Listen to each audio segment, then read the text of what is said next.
আমরা আজকে এখানে সমবেত হয়েছি।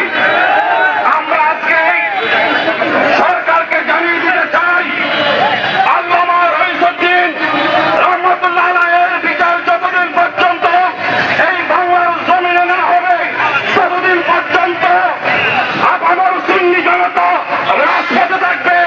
আল্লামা রইসুদ্দিন রহমতুল্লাহ আলাইহির বিচারের দাবিতে আন্দোলন তীব্র থেকে তীব্রতর গড়ে তুলবে।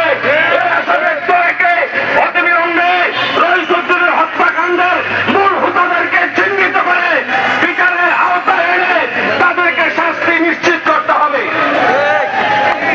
উপস্থিত হয়েছেন বাংলাদেশ ইসলামী ফ্রন্টের কেন্দ্রীয় নির্বাহী কমিটির সদস্য অনবর্ষী বক্তা তরুণের একজন গিয়াসউদ্দিন তাহেরি উপস্থিত হয়েছেন। আমরা তাকে স্বাগত জানাচ্ছি। এখন আপনাদের সম্মুখে বক্তব্য নিয়ে আসছেন বাংলাদেশ ইসলামী ফ্রন্ট কেন্দ্রীয় পরিষদের আইন বিষয়ক সচিব জনতা অ্যাডভোকেট ইকবাল হাসান।